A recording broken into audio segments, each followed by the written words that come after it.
Hi, I'm Tom Lu. Today I'm in Edinburgh, the capital of Scotland. Scotland and England once were separate kingdoms in history, and they had a complicated relationship. England often tried to control Scotland, but Scotland resisted, famously fighting for its independence.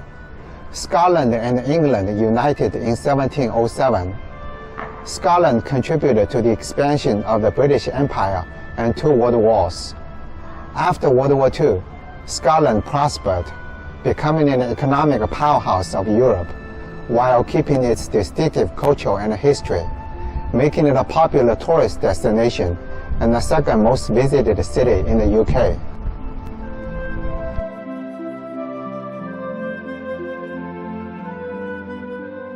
Edinburgh owes its existence to the ancient volcanic activities 340 million years ago, which formed a series of hills and ridges, and gave the city one of the most striking landscapes in Europe.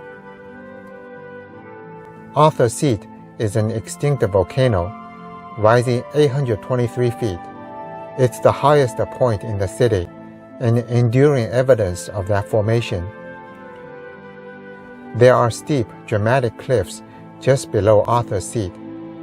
It's part of the same volcanic system, shaped by glacier erosion.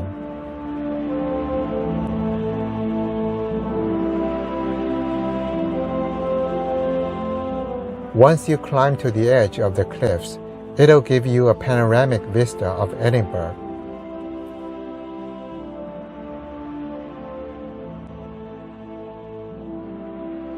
Streets often follow the contours of the land, resulting in dramatic vistas, bridges, and staircases.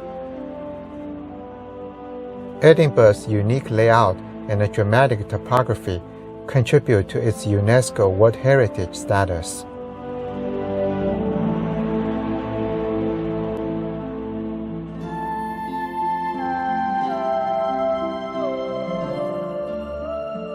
The history of Edinburgh began in the early Middle Ages with the hill, most likely on Castle Rock, a prominent volcanic plug in the heart of the city.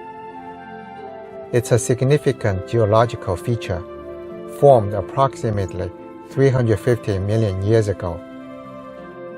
The rock's distinctive shape, with steep cliffs on the west side and a gentler slope on the east side, provides a natural defensive position. Known as Ding Edin, or the Stronghold of Edin, the site was a vital stronghold for centuries. Later, the Angles who captured the area in 638 AD combined the Gaelic name Aidan with their Old English word for fort, burh, resulting in the name Edinburgh.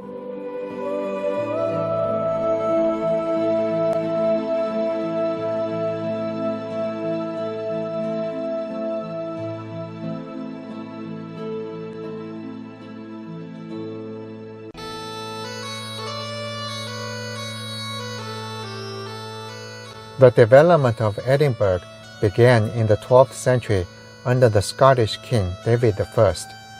It led to Edinburgh's Old Town, which is the historic center of Scotland's capital. The Old Town is filled with a medieval labyrinth of narrow alleys, towering tenements, and centuries-old landmarks. It's one of the most atmospheric urban areas in Europe and a part of a UNESCO World Heritage Site. Home to famous landmarks such as Edinburgh Castle and the Royal Mile, it's often bustling with tourists and locals alike.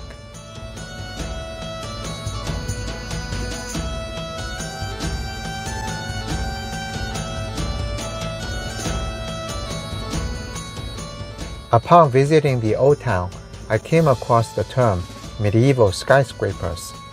They are referring to a cluster of tall, narrow buildings designed in the Gothic Revival style.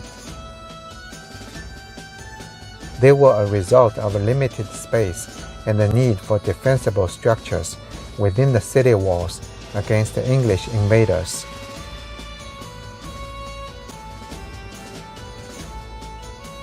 There's a labyrinth of narrow, winding alleyways that weave through the buildings and connect the main streets. They are referring to closes. Some sections of the closes have staircases for the ascending and the descending terrains.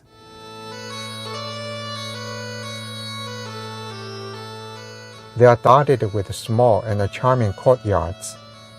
Walking through the narrow alleyways and looking upon the towering Gothic buildings is like being taken back in time. They evoke a sense of mystery and legends, making some people believe Edinburgh is a haunted city. Haunted or not, I have to come to enjoy the atmosphere of Edinburgh's Old Town and exploring its streets and buildings.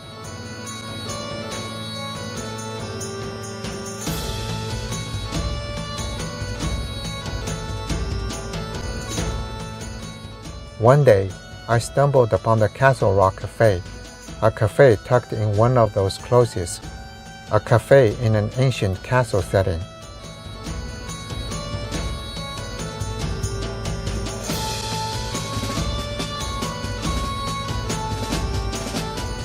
The Castle Rock Cafe in Edinburgh. It was once a castle and modified it into a breakfast restaurant.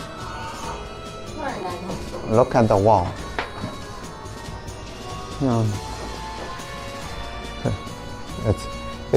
It has a medieval vibe. I really like the setting. It's charming.